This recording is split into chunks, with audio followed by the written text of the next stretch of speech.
Since you were a child, you've heard about "let there be light," but have you ever wondered what existed before that?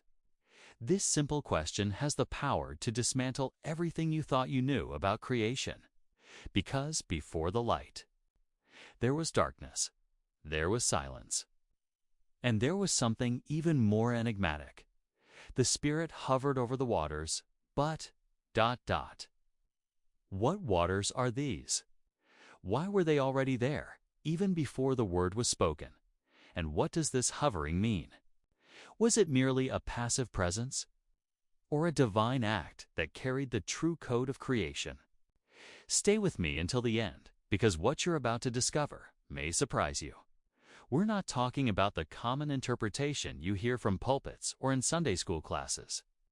We're delving into something much deeper, something that has been forgotten for centuries and hidden by traditions that didn't want you to know too much.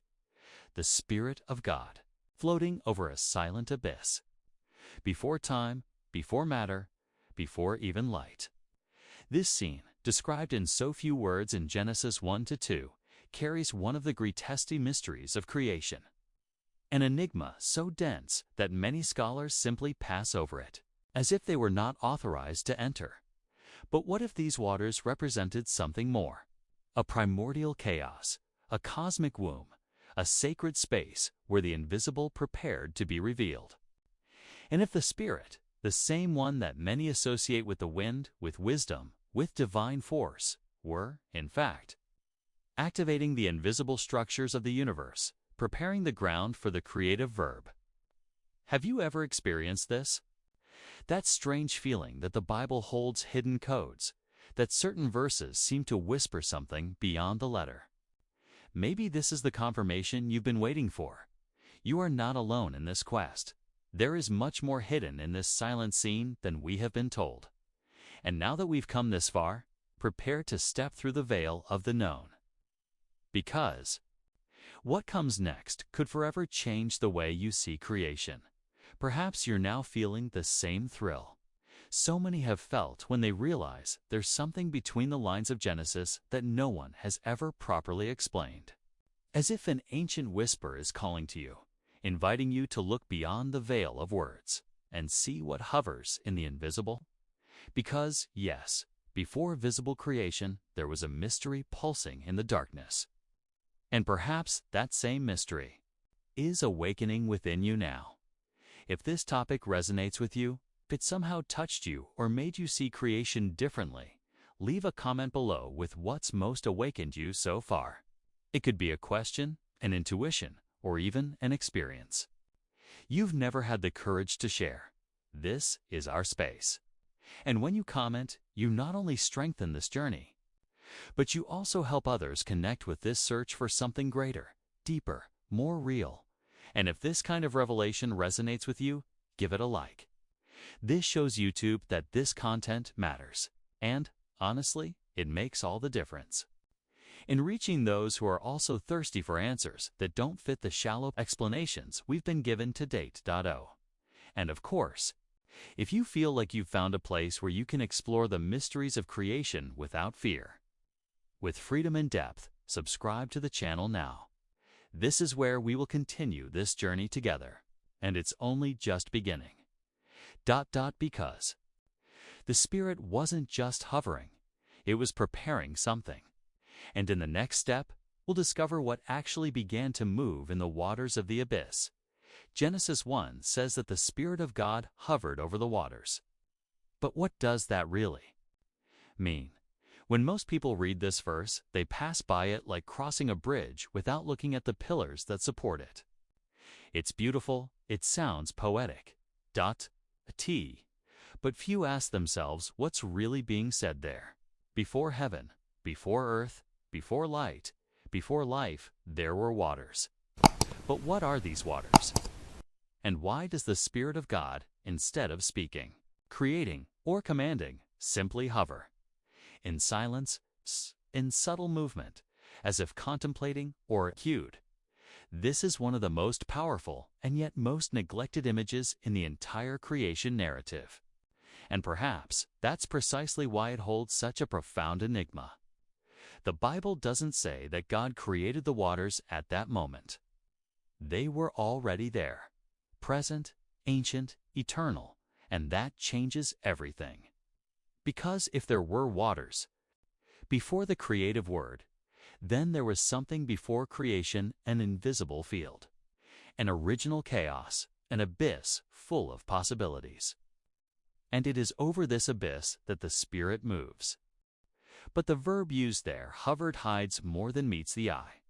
In the original Hebrew, the word isroth and its root refers to a vibrational movement like the beating of a bird's wings over its nest, or like the energy coursing through a field about to be fertilized. It's not passivity, it's pulsation. It's silent activation, a kind of force that precedes creation, but already carries within itself the seed of transformation. Imagine a dark screen, formless, timeless, and matterless. And now, imagine a presence, saying nothing but moving with purpose, as if touching the structures of the invisible, shaping that which could not yet be seen. This is the Spirit hovering over the waters. It is not a static gesture. It is a divine, secret choreography dancing in the womb of the universe before it had a name. And the most fascinating thing is that this image is repeated in various spiritual traditions around the world. Almost all speak of a primal substance, a chaotic sea, a cosmic ocean as the origin of everything. And there is always a force, a vibration, a sound, or a breath that touches this ocean and initiates creation. It is as if humanity has somehow preserved in its most ancient memories the intuition faint for writhing starts in the invisible, with a movement that is not said, but felt. Now I want to delve even deeper into this subject, because these waters weren't just a neutral setting. They hold secrets. In some branches of Hebrew mysticism, they are called the waters of the abyss, a dimension where time has not yet been born, and where the echoes of eternity are hidden. The Spirit, hovering over them, would be accessing something humanity has forgotten, the original code of creation. And if you think about it, this scene isn't just in the Bible, it's within you. How many times have you felt something stirring within your inner chaos, even when everything seemed dark and formless? How many times, in the deepest silence, have you felt something greater was about to emerge? Perhaps this narrative isn't just cosmic. Perhaps it's personal. Because the Spirit still hovers, still moves, still vibrates over our hidden waters, preparing something that the eyes don't yet see, but that the soul already senses. Comment here. I'm on this journey too. In the beginning, the earth was formless and empty, and darkness was over the surface of the deep, and the Spirit of God was hovering over the face of the waters. Genesis 1-2. This verse has passed before the eyes of millions, perhaps billions of people.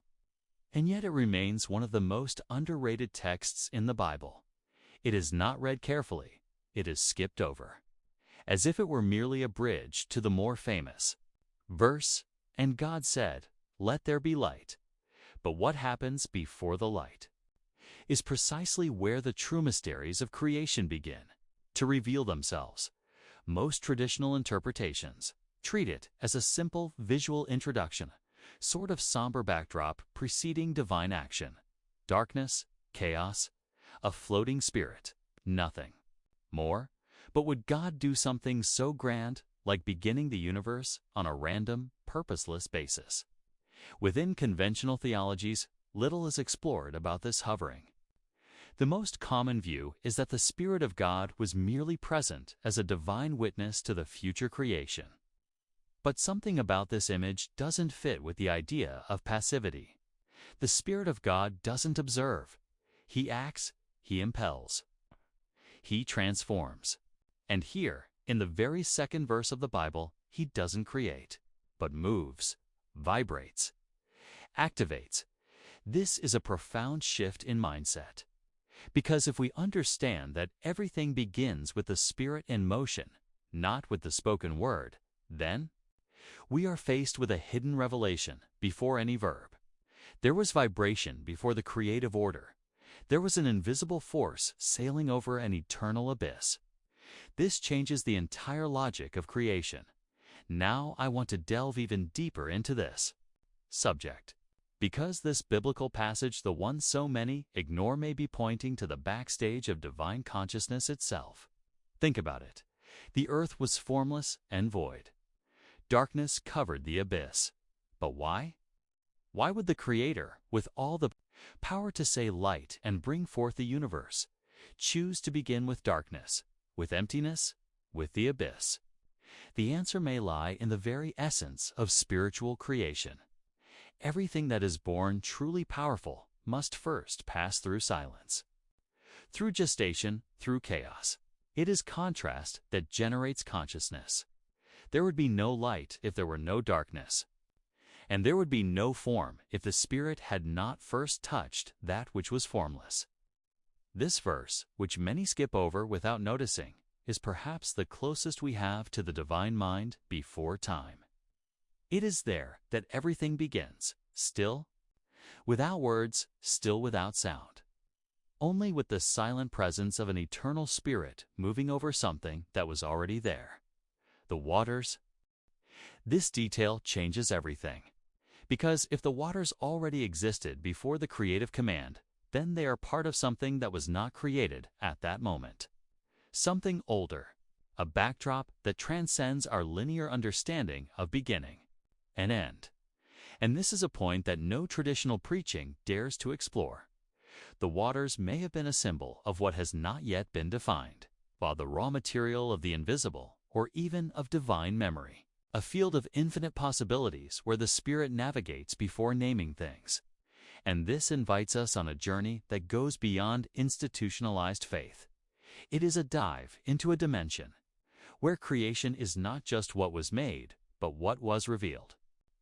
Little by little, as the Spirit moves, this image of Spirit hovering over primordial waters carries profound spiritual and philosophical implications.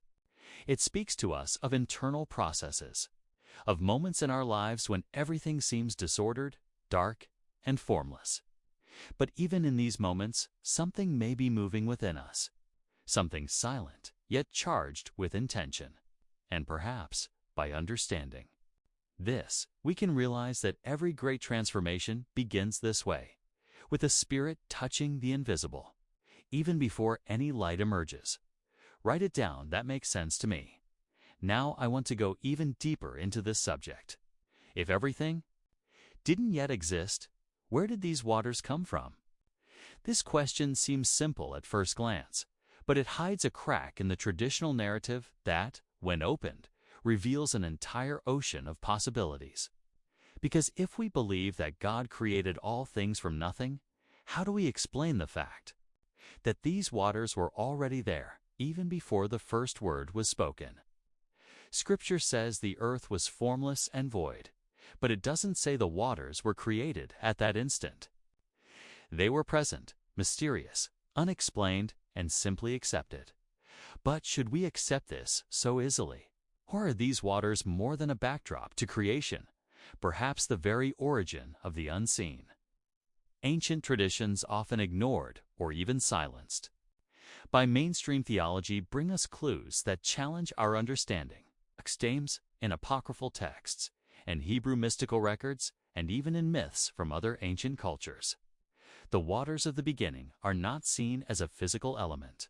They are described as a living abyss, a cosmic womb, a chaotic field where all possibilities slumber, waiting to be awakened by a divine act.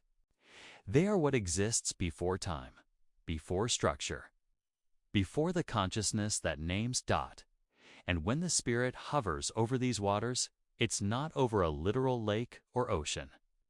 It's over a formless dimension where chaos still reigns not as something negative, but as a raw state of primordial energy. It's the before where everything is possible, but nothing is defined. And that's exactly where God chooses to begin. This decision alone says a lot about the nature of creation. God doesn't begin with perfection. He begins with the formless. He doesn't speak from the top of a tower, but from the depths of an abyss. This reveals something profound, not only about the creation of the world, but about our own journey of transformation. Because all of us, at some point, find ourselves in this same state, formless, empty, shrouded in darkness, floating in our own inner waters, unable to understand what is about to happen. And perhaps this is the point they never told you. The waters are not an obstacle to God. They are the stage where the mystery unfolds. They are the theater of the Spirit. And this Spirit is not still. It hovers. It vibrates. It dances over the chaos as if recognizing fertile ground there, ready to generate something extraordinary. This leads us to rethink not only the biblical narrative, but also our perception of what a beginning is. Because the true beginning is not light. It is the encounter of the Spirit with chaos. It is the acceptance of the formless as sacred. And this changes the way we see the world and ourselves. Suddenly, our moments of confusion and emptiness cease to be failures or punishments.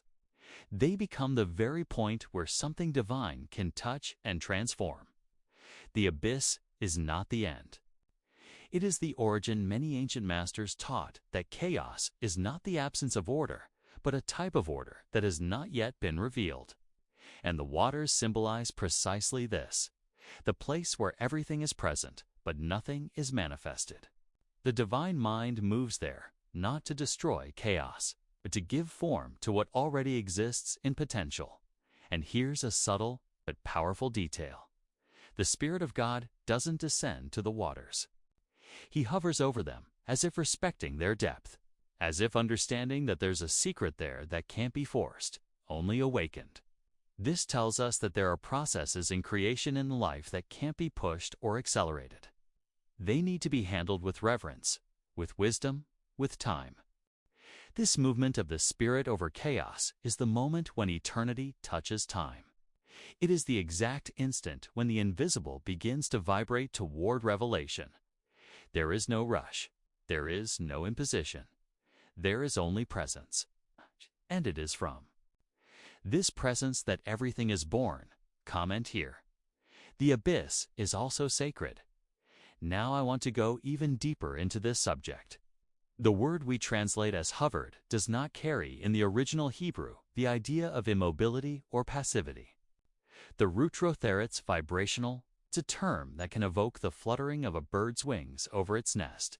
Yes, but also something more abstract and powerful, a kind of gentle stirring, a subtle tremor, almost like an invisible pulse over the unknown. This vibration has far greater implications than it appears, because where there is vibration, there is energy. And where there is energy, there is potential creation. The Spirit is not simply there, watching. It is generating impact. He is fertilizing chaos. And this is not poetry. It is divine structure. Creation, as we know it, begins not with a word, but with a movement, the first movement. And not a sudden movement, but a conscious movement, charged with silent intention, as if the Spirit were awakening something that was already dormant in the waters, waiting for the exact moment to manifest itself. This view transforms the reading of Genesis into something much more profound. The Spirit of God does not enter the scene to order the universe. He manifests himself to activate. A hidden code of thought already rested in the bosom of chaos. And this code is sacred. It is ancestral. It is the secret kept in the darkness of the abyss. It was not created at the moment of the word. It already existed like a hidden map, waiting to be touched by the right presence. At the right time, the concept that the Spirit fertilizes the waters changes the entire logic of creation. It is not a vertical imposition, but a cosmic collaboration, an encounter between divine energy and the mystery of chaos. Chaos is not destroyed, it is revealed. It is activated. It becomes fertile. The darkness, which seemed empty, now pulses with potential. It is at this precise point that creation is born, not from imposed order, but from awakened energy. Not from the light that conquers darkness, but from the presence that honors what is as yet, formless. It's fascinating to note that this idea echoes across several ancient spiritual traditions. In some, the universe is conceived from a primordial sound. In others, creation begins with the divine breath upon the silent waters. In all, the essence is the same. Before form, there is vibration. Before words, there is presence. Before the verb, there is spirit. And when we realize this, something changes in our perception of life. Because we begin to understand that the chaos we face, emotional, spiritual, existential, is not a mistake. It's a stage, a fertile field laden with secrets, waiting for the right vibration to be awakened. The presence of the Spirit doesn't eliminate chaos, it transforms it, activates it. It recognizes its value. This understanding sheds new light on moments when everything seems dark, undefined, and directionless. The Spirit still hovers, still vibrates. And when He moves, something begins to awaken within what seemed lost. This isn't just a biblical metaphor, it's a revelation of mindset, a key that changes the way you see your own journey. Perhaps this is why so many people intuitively sense a silent call within the chaos. A sense that something is about to happen, even when everything seems still. The Spirit still moves. And each time it touches the abyss, a new creation begins. Write it down. I am part of this awakening. Now I want to go even deeper into this subject. Because the image of the Spirit hovering over the waters, silently vibrating over the primordial chaos, is not confined solely to the canonical text of Genesis. It echoes almost like an ancient whisper in numerous sources that have been forgotten, ignored, or even purposefully excluded from official traditions. And it is precisely in these shadows of faith that revelations begin to emerge that challenge what we have always been taught. No Book of Enoch. One of the most mysterious and influential texts of ancient Judaism, though considered apocryphal. By most modern traditions, we find clear references to spiritual entities that existed before the light. Conscious, active beings who participated in the creative plan, even before the separation between the visible and the invisible. Enoch speaks of 7 primordial spirits who circle the throne and observe in silence. He speaks of forces that act not with words, but with vibration, with subtle energy. The Spirit hovering over the waters may not be alone. Perhaps it is part of a broader intelligence, predating creation itself as we know it. This kind of narrative breaks the linear structure of common theology. There is not just one beginning, but successive layers of existence that precede time. And this is profoundly transformative, because it takes us out of the passivity of dogmatic belief and invites us into an active journey of discovery where every forgotten text, every hidden symbol, every silenced name can be a key to understanding not only the world, but our own soul. Gnostic writings go even further. In many of them, the Spirit hovering over the waters is not seen as a neutral or masculine force, but as a creative female presence. Ruach, in Hebrew, is a feminine term. And in some Gnostic schools, this force is called Sophia Wisdom, who dances over the abyss, not with fear or hesitation, but with joy, like a mother cradling the unborn universe. This dance, this vibration, is the beginning of manifestation. It is not an order. It is a communion with the invisible, and this concept, strange as it may seem at first glance, finds support in Scripture. In Proverbs 8, wisdom speaks of herself as a present antitype for creation. She says, "The Lord possessed me in the beginning of His way, before His works of old. From eternity I was established, from the beginning, before the earth began." And then she describes how she stood beside the Creator, rejoicing in His presence, playing upon the face of the earth. This is not just poetic, it is a clue, a window into a deeper understanding of creation where spirit and wisdom act in harmony. as complementary forces of the divine. If we bring these pieces together, the Spirit vibrating over the waters, the pre-light beings of Enoch, Sophia's dance in the Gnostic texts, and the voice of wisdom in Proverbs, we begin to see a narrative much richer, more symbolic, and more powerful than the simple idea of a God giving orders. We see a process, an interaction, a cosmic gestation that honors the mystery. And perhaps what's most striking about this scenario is realizing that all of this vast knowledge, its hidden truth, has been within our reach all along, but was hidden by the structures of control. The silence of these texts isn't an absence of value. It's an imposed silence. And now that they're back on the surface, they're making an impact. They're challenging. They're transforming, because knowing that there was wisdom before light, that the Spirit was movement and not imposition, that chaos was a fertile field and not an error, all of this profoundly alters the way we look at our own existence.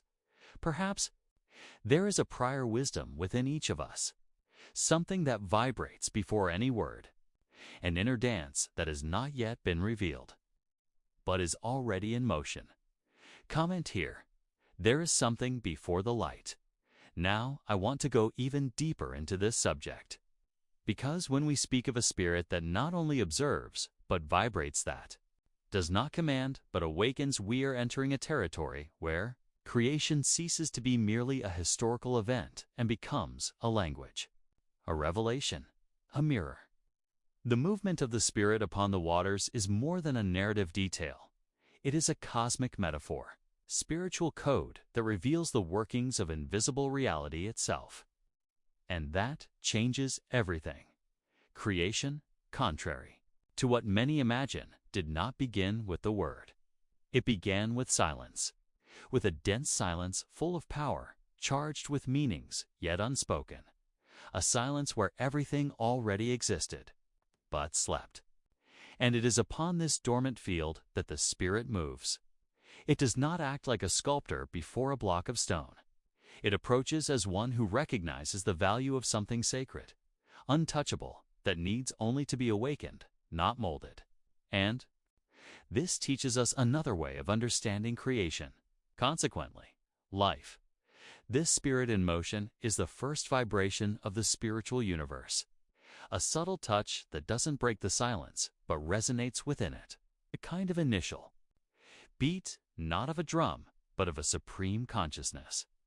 The first inaudible sound, the first invisible dance, the first note of the symphony yet to be composed. And this leads us to a different mindset, that the visible world is born from the invisible. That form is born from the field, that the manifested is born from vibration. This is why so many traditions speak of creation in musical, energetic, and symbolic terms. Because before it was words, the universe was rhythm.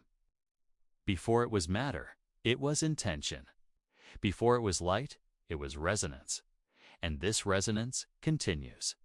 It didn't stop with Genesis. It echoes to this day in our decisions. In the moments when something inexplicable touches us and we feel a greater force moving silently over our inner waters. Perhaps the Spirit still hovers. Perhaps this movement has never ceased. Perhaps creation is an ongoing process where the Spirit touches, awakens, activates, and reality responds. And this is not just beautiful, it is profoundly transformative. Because if creation is not a fixed point in the past, but a constant flow, then we are still being created. We are still being touched. We are still, each of us, a fertile field where the divine presence can vibrate and generate something entirely new. This symbolism invites us to see our lives as a reflection of this spiritual pattern. Where there is silence, there is potential. Where there is chaos, there is raw material. Where everything seems still, there may be a spirit moving. And when it moves, it is not to fix, but to reveal. It is not to impose order, but to activate the original essence that is already there, hidden beneath the layers of fear, doubt, and forgetfulness. The hidden revelation here is precisely this. The true beginning is not external, it is internal. It begins when the Spirit finds a field willing to be touched. And this demands a new posture. It demands surrender. It demands listening. Because vibration doesn't shout, it whispers. And only those who slow down and immerse themselves in their own silent darkness can hear it. This is the point where the spiritual ceases to be a belief and becomes an experience. Because you realize that the same pattern that shaped the universe is shaping your existence. That the same dance over the abyss is happening within you. That creation is not a distant myth, but an intimate journey. And that silence, far from being absence, is an invitation. Comment here. It all began in silence. Now I want to go even deeper into this subject. Because there's something no one has told you. The Spirit didn't hover over matter. There was no solid ground, no form, not even time. As we understand it, what existed was an abyss, a nameless, limitless, directionless field, a nothingness filled with everything. And it is precisely upon this nothingness that the Spirit moves. Not as one who observes, but as one who awakens. Not as one who commands, but as one who feels. As one who hears the silent call of something. Not yet born, but pulsating. And if you stop to think about it, this is one of the most enigmatic and powerful images in all of sacred history. Because it doesn't present us with a distant God decreeing laws from a throne. It presents us with an intimate, present Spirit dancing over the invisible, touching what is not yet, conversing with the unspeakable. This presence above the abyss is the sound before the sound. It is the word not yet spoken. It is the dream that has not yet been dreamed, but that already exists in potential. Like a divine code buried in the waters of chaos, waiting for the right moment to emerge. And perhaps this code was not written with letters or numbers, but with vibration, with intention. With pure consciousness, this kind of revelation doesn't give us ready-made answers. On the contrary, it opens new questions. It invites contemplation. Because if the Spirit moves over what doesn't yet exist, then creation doesn't begin with something. It begins with a call, an impulse, a recognition. Creation is less about creating something and more about awakening it. It's as if everything that exists was already asleep within the waters. And the Spirit simply touched it, saying, "Now." And if that's true, then perhaps the universe wasn't created from the outside in, but from the inside out. Perhaps God didn't make the world like a sculptor makes a statue. Perhaps He dreamed it, and what we call creation is the dream itself becoming conscious. The Spirit, in this case, isn't just a divine presence, it's the very awakening of reality. This possibility changes our mindset completely, a tease. Because if what exists today was born of a divine dream, then perhaps our deepest intuitions, our creative impulses, our strangest visions, are also echoes of that same dream. Fragments of an awakening that is still ongoing. It's a creation that still vibrates, that still moves, that still invites us to participate. And that's where the journey becomes more delicate. Because it ceases to be merely a search for theological explanations and becomes a living experience. The Spirit hovers, but hovers where? At the bottom of the abyss. Yes, perhaps the true primordial chaos lies within each of us. In the parts of us that still have no name. In the desires that have not yet been organized. In the fears that have not yet been understood. And perhaps the Spirit is there too, touching, vibrating, calling. What does this say about you? About your own creation, about the parts of your life that are still in the dark, unformed, waiting to be awakened. Perhaps what we call the beginning was never a fixed point.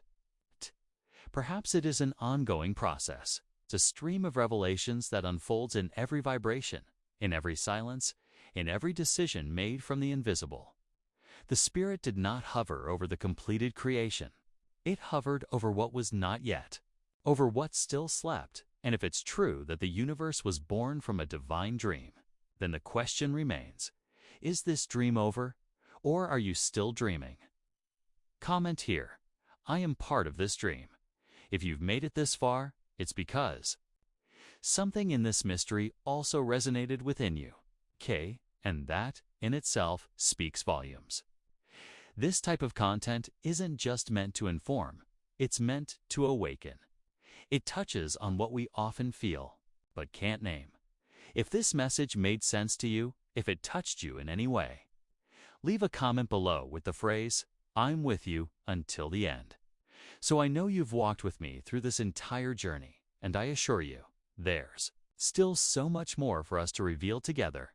And if this was the kind of revelation you were missing, subscribe to the channel. Here, each video is a new key, a new dive into the invisible. And when you subscribe, you don't just follow, you participate in this construction. You become part of what is being awakened. Oh, and leave your like too. Not because it's customary, but because this silent gesture helps this type of content reach its intended destination. Those who are also ready for this hidden truth. There's a video here that complements this topic. Click and follow me there. There's much more waiting to be revealed.